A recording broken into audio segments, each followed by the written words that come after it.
Well, grand risings, everybody. This is Mystical Ariel here to shake the matrix, expand our minds, and make us all think. So we go on to the second part, healing the inner temple. After, deconstructing from the false doctrine that we got taught in religion. And it's interesting. I found it interesting from the video yesterday. Comments of judgment already. Assuming that I would have absolutely no faith. The thing is, I guess not. There's a difference between faith. Faith is not knowing. I have gnosis. Knowing.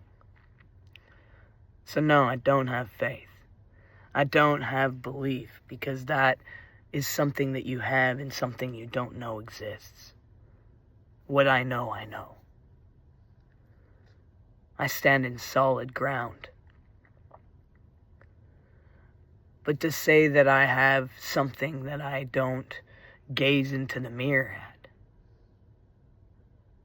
you would be wrong. I suggest before you make a judgment on what someone's ideals are, what they follow, what they walk, what they know, their knowing. I don't have blind faith. I have knowing.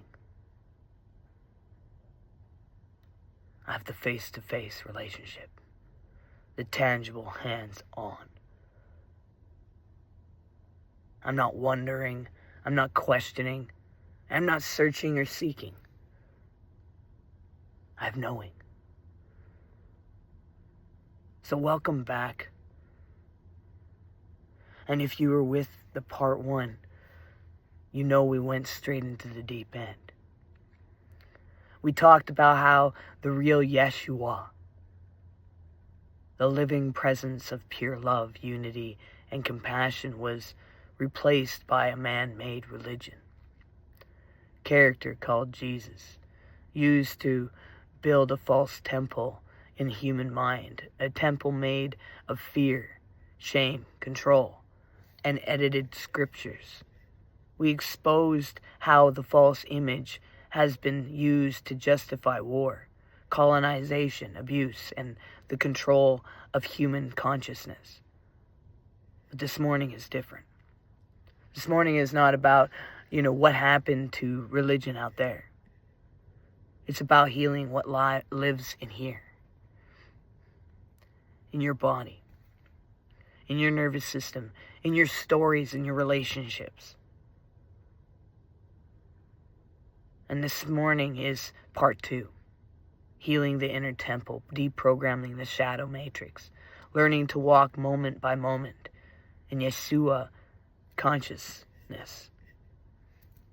So take a breath with me.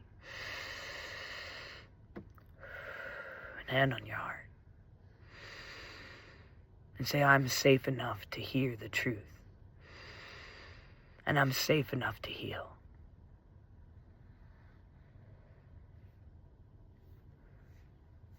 And let me recap where we came from very simply. In part 1, we explored how empires, religion, hijacked the mystical path to Yeshua. How the physical temple's destruction became an opportunity to build a mental temple of control. How fear-based images of God traumatize the nervous system. How this reality functions like a holographic simulation, a training ground for consciousness. And how the true temple is not a building or a book. It is your own being. We saw that the real Yeshua points us inward. The kingdom is within you. The man-made Jesus brand points you outward. Bow to us, obey us, fear us, or burn. That you leave with less fear. I want you to leave with less fear and more peace in your body. And that you feel more permission to trust yourself. And that you get practical tools to deprogram the shadow matrix and walk in what I call Eden consciousness, the original design. If that's your intention, you want to grow, say, yeah, I'm ready. So I want to begin with a story. Because let's face it, sometimes doctrine are abstract. But trauma is personal. Healing is personal. I didn't just grow up in a strict religious home, like many probably think. I grew up under people who, looked a lot like God. Religion later handed me unpredictable, violent, punishing, demanding obedience, over-connecting. And as a child, I learned basically to scan the rooms for danger. To read every tiny shift, tone, or body language.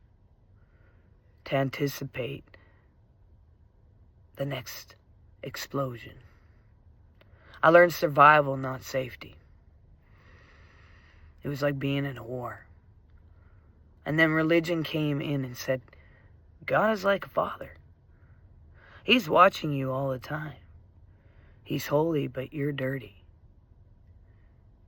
You deserve punishment, but maybe if you say the right prayer, He won't torture you forever. Can you feel how this lands on a child who already knows what it is to be afraid of their own father? And it wasn't even their father. See, that doesn't produce worship, it produces terror. I want to take a moment. See, if you grew up with a version of this hellfire sermons, God is always disappointed. Questioning is rebellion.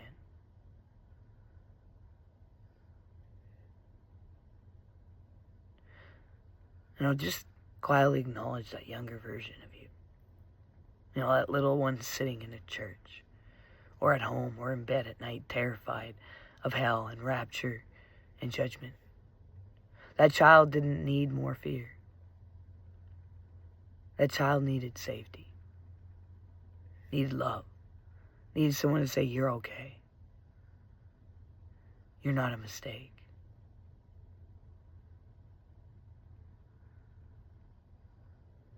For me, one of the turning points was my near-death experience. When I left this body, I did not meet the God I had been terrified of. I did not meet the God who was scanning my record, ready to condemn. I met a field of love.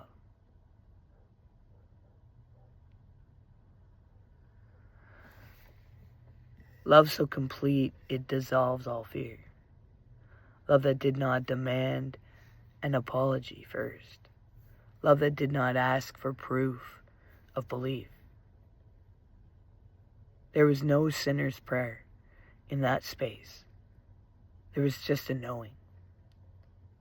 And I have never been separate from this. I am of this. And then I had to come back here to a world still telling me, God is mad at you. You're broken. You're fallen. You're lucky if you're not burned for eternity.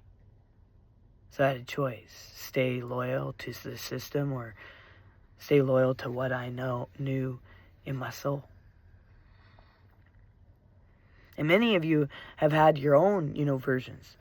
A night you cried yourself to sleep and terrified you die and go to hell.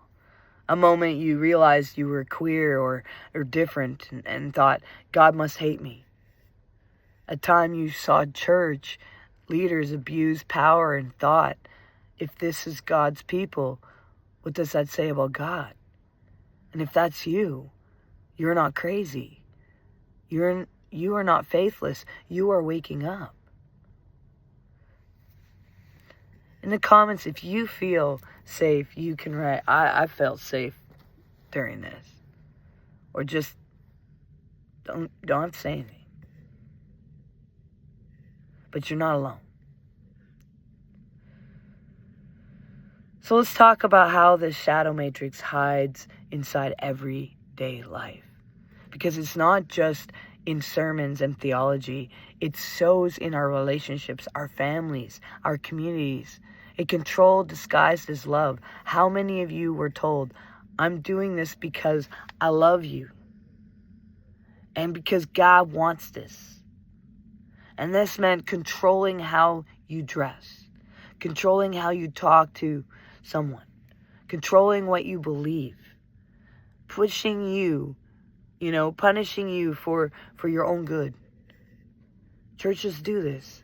We love you, but if you question the pastor, you're rebellious. We love you, but if you leave, you're backsliding. We love you, but if you come out, you're deceived. Romantic relationships can do this too. If you were really spiritual, you'd submit to me. God told me you're wrong.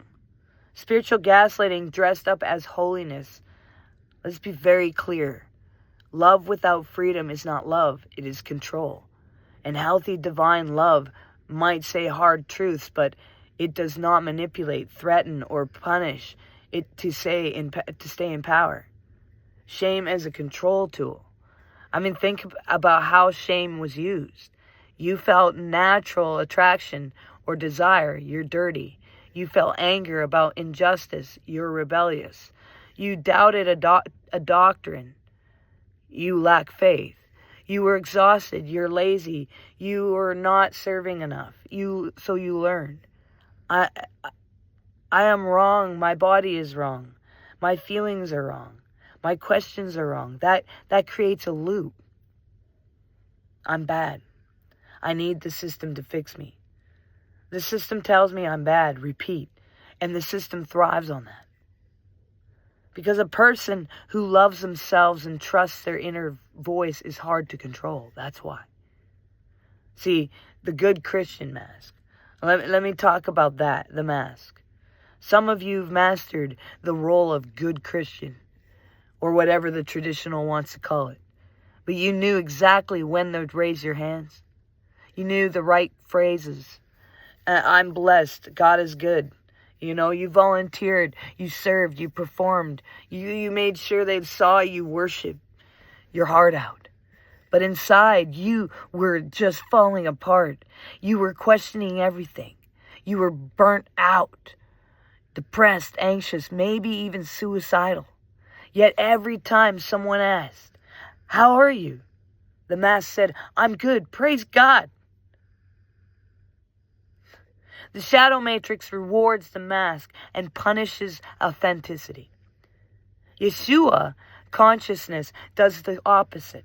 It strips away the masks and says, bring me the real you. Bring me the tears, the rage, the confusion, the doubt. That's where love wants to meet you. Right now, if you feel like you've been wearing masks,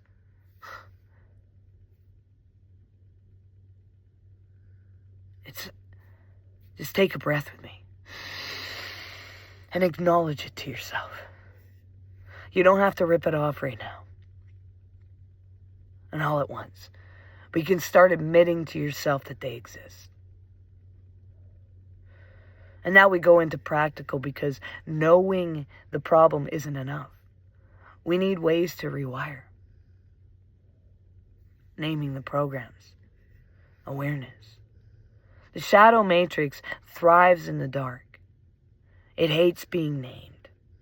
I want you, after this teaching if you can, or even right now if you want, to write down 3 religious programs still running in your mind. Examples might be, if I don't read the Bible or pray every day, God is disappointed with me. If something bad happens to me, it's because I sinned or didn't have enough faith.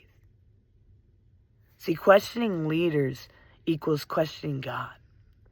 And my desires are dangerous and must be suppressed. If I don't forgive instantly, I'm a bad person. If I leave this church, something terrible will happen to me. Just naming them is powerful. Now I want you to say either out loud or quietly, these beliefs were installed. They're not my essence. They may have helped me survive, but I am allowed to outgrow them. I choose truth. See, you're not fighting a demon right now. You're acknowledging old code and choosing an update. Working with the body, that's what you're doing. Trauma isn't just in belief, it's in your nervous system. And if your chest tightens when you hear the words God, if your stomach drops when you open a Bible, what is your body speaking? We don't shame it. We listen. Let us do simple, practical together. Grounding. Look around the room. And silently name 5 things you can see, 4 things you can touch, 3 things you can hear, 2 things you can smell, and 1 thing you can taste. And this brings you back into now. Not into church of your childhood. Not into the threat of hell.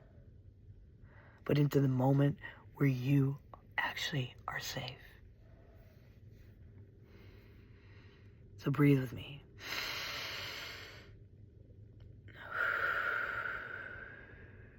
Inhale and exhale. 1, 2, 3, 4. Exhale. 1, 2, 3, 4, 5, 6, 7, 8. And as you exhale, quietly say, it is safe to be in my body. It is safe to exist right now. You are telling your nervous system, we are not in that church anymore. We are not in that house anymore.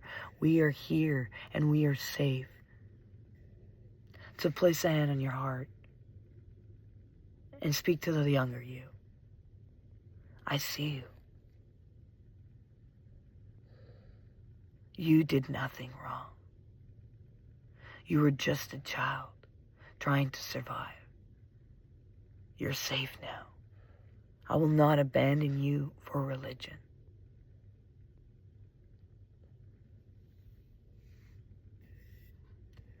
Your body needs to hear this from you. Religion said, deny yourself, ignore yourself, crucify yourself. Yeshua's consciousness says, love your neighbor as yourself. You cannot love others while hating your own soul.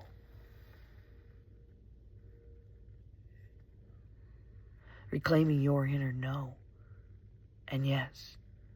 One of the most violent things that religion programming was teaching you to distrust your own no and and your own yes. Your no is holy and your yes is holy. Your no protects you. Your yes directs you. Religion and religious control often sound like you can't say no to leadership. That's rebellion. You can't say no to parents. That dishonors God. You can't say yes to what your heart wants. That's fleshy. So you learned to abandon yourself. We are undoing that. Think for a moment. Where in your life do you need to say sacred no? No to conversations that constantly shame you? No to going back to spaces that traumatize you? No to people who only love as long as you conform? And where do you need to say sacred yes? Yes to rest. Yes to therapy or support. Yes to creativity. Yes to relationships that feel safe and nourishing. Yes to your own path and spirit, even if it doesn't fit your mold. Or their mold, Say this with me. My no is sacred, and my yes is sacred. I am allowed to protect my temple, and I'm allowed to follow my path. Learning to say no without guilt is one of the holiest things you will ever do, and it's amazing. Now let's talk about what comes after deconstruction. Because many people leave the building, but there's still this empty sacred lust. They're like, okay, I don't believe in that old God anymore. Now what? How do I live? Change the question. Religion trains you to live from this question, how do I avoid punishment and earn approval? Yeshua's consciousness gives you a new question. How can I embody love and truth this moment? That's it. Before reacting, pause and ask. Not what would my old pastor say? Not what will people think? But what would love do here? What would truth say here? What feels aligned with my inner Yeshua? Sometimes love will speak gently. Sometimes love will set boundaries. Sometimes love will say, walk away. Eden consciousness is not just mystical vision and big revelation. It is daily micro acts of compassion starting with yourself. When you mess up, instead of I'm such an idiot, you breathe and say, I'm human, I'm learning. When your body is tired, you actually rest instead of spiritualizing burnout as sacrifice. When a friend is hurting you, listen with presence instead of throwing verses at them to shut down their pain. When you feel jealousy, you don't shame yourself. You get curious and gentle with that part of you. And every time you choose compassion over harshness, you are laying another brick in the new temple, allowing yourself to be in process. Religious mindset, love certainty. You were taught we all have the answer. Doubt is dangerous. And if you're confused, something wrong with you. But growth is messy. You have to understand that. Healing is messy. Awakening is messy. You are allowed to be the in-between belief, unsure, explorer, changing your mind. So say this with me. I am allowed to change. I am allowed to not know. I am allowed to be a work in progress. Love is not rushing me. You don't have to have a full replacement theology before you let go of a harmful one. You can walk with mystery. You can walk with question. So I want to end with a small ritual. Not a religious performance, a moment of reclaiming. If you're able, close your eyes with me. Sit comfortably and let your shoulders drop. And take a slow breath in and out. And release the false temple and imagine the image of God that harmed you. The angry face, the threatening voice, the sermons that made you feel like trash. See all of that as stone in a wall around your heart. And each stone is a doctrine that made you afraid, a verse used as a weapon, a memory of being shamed in the name of God. Now, with every exhale, see one stone fall, and you don't have to smash it with rage unless you feel true to doing that. You can simply let gravity do what gravity does. Exhale, one stone falls. Exhale, another falls. And whisper if you want. You do not protect me anymore. You are not my God. You may go. And keep going for a few breaths. Step 2, enter the inner garden. And instead of a wall, see garden. Emerging inside your chest, your belly, your being. Green, light, water, stillness. This is Eden within you. This is in your original design, and this is the place in you that was never actually broken, only covered. And here you feel safe enough to breathe fully. And in this garden, you are not being evaluated. You are simply being. If it feels right, invite the real Yeshua. Not the religious brand, not the empire mascot, but the presence of pure love and unity to sit with you here. Not above you, not on a throne far away, with you, within you. You might sense light, you might sense warmth, you might sense nothing at all. And that's okay. Your intention is enough. Let's claim the temple and put your hand on your heart and speak these words out loud. This is my temple. This is my holy ground. I belong to love, not fear. I belong to truth, not control. I choose to walk in Yeshua consciousness, moment by moment, from the day forward. Feel the vibration of your own voice saying that. You are recoding the simulation from the inside. Take 3 breaths. Inhale silently and say, I receive love. On H, exhale silently, say, I release fear. Inhale, receive love. Exhale, release fear. And when you're ready, gently open your eyes.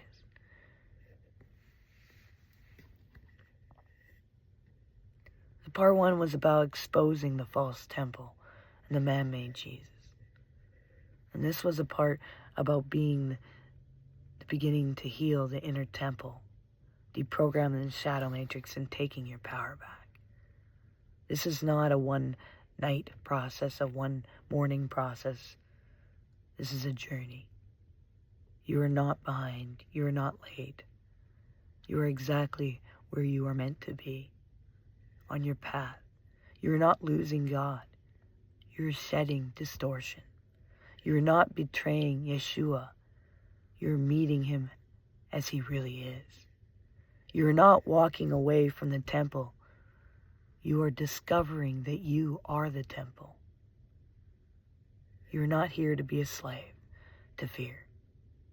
You are here to remember that you are a living expression of divine love, walking through a holographic training ground, learning to choose love in the midst of an illusion. I love you. I honor your courage. And I will see you in the next teaching. Peace and love.